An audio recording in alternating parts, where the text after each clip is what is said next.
আসসালামু আলাইকুম এভরিওয়ান। আমি আজকে আপনাদের সাথে শেয়ার করব ব্লাউজের কাটিং। তো আমি একটি শাড়ির ব্লাউজ নিয়েছি, তো শাড়ির থেকে ম্যাচিং করে আমি এখানে সুতি কাপড় কিনে নিয়ে এসেছি। তো সুতি কাপড় যেভাবে ভাঁজ করা থাকে সেভাবেই কিন্তু আমি এখানে ভাঁজার আমি করিনি, জাস্ট খুলে নিয়েছিলাম। আর এখানে 2 পার্টের ভাঁজ করা আছে। আর এখানে আমি প্রথমে ব্লাউজের কাপটা আমি মেপে নিচ্ছিলাম, এখানে আছে 10 ইঞ্চি।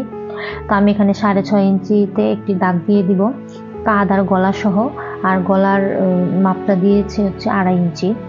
আর গলার লম্বাটা দিয়েছি হচ্ছে 5.5 ইঞ্চি। তারপর আর্ম হোলটা মেপে নিচ্ছিলাম, এখানে আমার হাত হচ্ছে 7 ইঞ্চি, তো আমি এখানে 1/2 ইঞ্চি বেশি নিয়ে 7.5 ইঞ্চিতে একটি দাগ দিয়ে দিচ্ছি। তারপর দাগটা সোজা করে দিয়ে তারপর আমি এখানে 1/2 ইঞ্চির জন্য কাঁধের শোল্ডার ডাউন দিয়ে নিয়েছি 1/2 ইঞ্চি। তারপর আমি হচ্ছে পুরো বডিটা মেপে নিচ্ছিলাম, বডিটা মাপা হয়েছে 18 ইঞ্চি। তো এখানে আমি 10 ইঞ্চি 10.5 ইঞ্চির মতো রেখে আমি এখানে একটি দাগ দিয়ে দিচ্ছি বডির জন্য। আর আর্ম হোলের যেই রাউন্ডটা তার জন্য 1 ইঞ্চি দাগ দিয়ে আমি একটু রাউন্ড করে নিচ্ছি। তো তারপর আমি এখানে ব্লাউজের লম্বাটা মেপে নিচ্ছি। এই যে দেখুন লম্বাতে আছে হচ্ছে আমার 14 ইঞ্চি, তো আমি বেশি 17 ইঞ্চি নিয়েছি। আমার একটু লম্বা করব, ব্লাউজটা আমার একটু ছোট লাগছিল এর জন্য। তারপর এখানেও আমি 10.5 ইঞ্চিতে একটি দাগ দিয়ে দিয়েছি। আমি একটু বড়ই রেখেছি যাতে এখানে টিকেন হবে, ওভারলক হবে, এর জন্য কিন্তু আমি একটু বেশি নিয়েছি। আপনারা আপনাদের বডির মাপ অনুযায়ী 1.5 ইঞ্চি বেশি নিয়ে তারপরে কিন্তু মাপটা কেটে নেবেন। তারপর আমি এখানে গলাটা সুন্দর পান গলা হিসেবে আমি একটু মার্ক করে দিলাম। আমি এখানে কিন্তু প্রথমে সামনের পাটটা কাটিং করে নিচ্ছি। তো সামনের পাটটা আমি বসিয়ে আমি পিছনের পাটটাও কিন্তু সেভাবেই কাটিং করে নিব। তো প্রথমে আমি সামনের পাটটা কাটিং করে নিচ্ছি, দেখতেই পাচ্ছেন।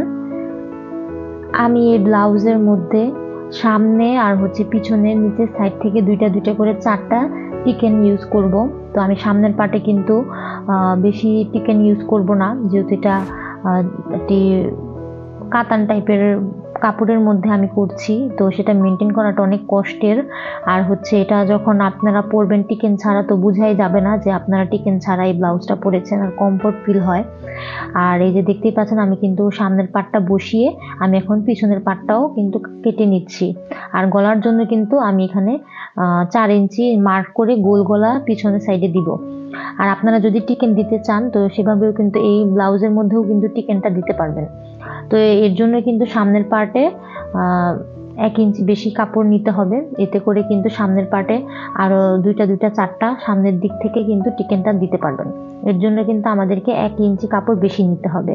তো আমি 1 ইঞ্চি কাপড় বেশি নেইনি, যাতে আমি তো আর সামনের পার্টে জাস্ট 2 সাইডে 2টা করে 4টা টিকেন দিব, আমি কিন্তু উপরের সাইডে কোনো টিকেন দিব না এর জন্য। তো আমি এখানে কিন্তু কাপড়টা মেলে 4 পার্ট করে ভাঁজ করে নিয়েছি হাতার কাটিং করার জন্য। দেখতেই পাচ্ছেন আমি যে 9 ইঞ্চি একটি কাপড় ভাঁজ করে নিয়েছি। আর হচ্ছে এখানে আমার 21 ইঞ্চি আমার হাতার লম্বাটা আছে, তো আমি এখানে 2 ইঞ্চি বেশি নিচ্ছি। এখানে 23 ইঞ্চি কাপড় আমি নিয়েছি, আর এখানে কিন্তু ওই যে লম্বাতে আছে 9 ইঞ্চি। তারপরে কিন্তু এখানে 3 ইঞ্চি মার্ক করে আমি সুন্দরভাবে কিন্তু হাতার যে রাউন্ড আছে সেটার একটি শেপ দিয়ে নিচ্ছি। তারপরে আমি নিচের সাইডে নিয়েছি 5 ইঞ্চি। 5 ইঞ্চি নিয়ে আমি সুন্দরভাবে কিন্তু শেপ কাট দিয়ে একটি শেপ দিয়ে নিচ্ছি, হাতার শেপ, এই যে দেখতেই পাচ্ছেন। আর হাতার জন্য আমি নিয়েছি হচ্ছে 5 ইঞ্চি। আমি এখন কিন্তু সুন্দরভাবে এটা কাটিং করে নিব। দেখতেই পাচ্ছেন, এতে করে কিন্তু আমার হাতা কাটিংটাও কিন্তু হয়ে গিয়েছে। তো এই যে দেখুন আমি কিন্তু আপনাদেরকে এই যে মেপে দেখিয়ে দিচ্ছি, এই যে সুন্দরভাবে কিন্তু আমি এই যে দেখুন মিলে গিয়েছে, আমি কিন্তু আপনাদেরকে দেখিয়েও দিয়েছি এখানে।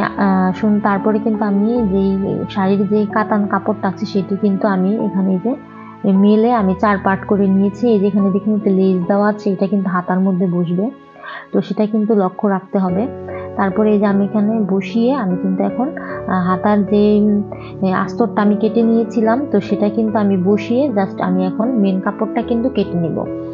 আশা করি আপনারা কিন্তু বুঝতে পেরেছেন আমি কিভাবে করেছি। আপনারা যারা কাটিং কাজ যে একদমই নতুন তারা কিন্তু এভাবে কিন্তু ব্লাউজ কাটিং করে সেলাই করে নিতে পারেন। এতে করে দেখা গেছে জামার মতো দেখতে কিন্তু ব্লাউজের মতোই হয়, আর কষ্টটাও কম। তো এইভাবে কিন্তু আপনারা ব্লাউজ সেলাই করে পরতে পারেন। তো যেহেতু শাড়ির কাপড়, তো একটু কাপড় কম, তো আমি এখন উপর সাইডে হচ্ছে কাতান কাপড়টি দিয়ে কভার করে নিচ্ছি। দেখতে পাচ্ছেন এখানে ডাবল ভাঁজ করে প্রথমে আমি পিছনের পাটটা কাটিং করে নিয়েছি। ডাবল ভাঁজ করে আস্তরের কাপড়টা আছে সেখানে কিন্তু আমি প্রথমে উপর পাটটা আমি কেটে নিয়েছি। তারপরে আমি হচ্ছে সামনের পাটটা প্রথমে কাটবো। এই যে দেখুন ডাবল ভাঁজ করে আমি এখন সামনের পাটটাও কিন্তু যতটুকু আমার লাম্বাতে আসে সেই পাটটা রেখে তারপরে কিন্তু আমি কেটে নিব। তারপরে সাইড থেকে যে কাপড়গুলো বেঁচে গিয়েছিল তো সেখানে আমি নিচ থেকে জোড়া দিব। তো আশা করি আপনারা বুঝতেই পারছেন কিভাবে করেছি। যেহেতু আমার এই কাপড়টা কিন্তু মোটামুটি অনেকখানি কাপড়ই ছিল, যেহেতু আমি ফুল হাতা ব্লাউজটা তৈরি করেছি এর জন্য কিন্তু অনেকখানি কাপড় লেগেছে আমার। তো এর জন্য আমার কিন্তু বডির পার্টটাও যেহেতু আমার বড়, তো এর জন্য কিন্তু বডির পার্টেও আমার কাপড়টা একটু কম পড়েছে। যদিও বা এটা কোনো সমস্যা না, আমি জাস্ট পিছনের পার্টটাকে আগে কভার করেছি, যাতে পিছনের পার্টটা যেহেতু দেখা যাবে সামনের পার্টটা তো দেখা যাবে না। তো এর জন্য কিন্তু আমি পিছনের পার্টে এই যে সুন্দরভাবে একটু জোড়া দিয়ে আমি পিছনটা একটু বাড়িয়ে নিয়েছি। তার পরবর্তীতে দেখলাম যে আমি কিন্তু সামনের পার্টেও কিন্তু জোড়া দিতে পারবো, এইটুক কাপড় কিন্তু আমার ছিল। তো এই যে দেখতেই পাচ্ছেন আমি এখানে জোড়া দিয়ে পিছনের পার্টটা কিন্তু বড় করে নিব। আপনারা যারা সেলাই কাজে নতুন তারা কিন্তু এইভাবে ব্লাউজ তৈরি করে দেখতে পারেন, এতে কিন্তু কষ্টটাও কম হয় আর সেলাইটাও ব্লাউজটাও দেখতেও খুব সুন্দর হয়। তো এই যে দেখতেই পাচ্ছেন আমি কিন্তু এখন আপনাদেরকে দেখিয়ে দিব যে আমি কিভাবে কাটিংটি করেছি বোঝানোর জন্য। তো প্রথমেই দেখিয়ে দিচ্ছি এটা হচ্ছে সামনের পার্ট। তো এখানে এই যে আমি যে মেন কাপড়টা সেখান থেকে কিন্তু একটু কাপড় কম আছে, পরবর্তীতে আমি সেটা ফিল আপ করে দিব।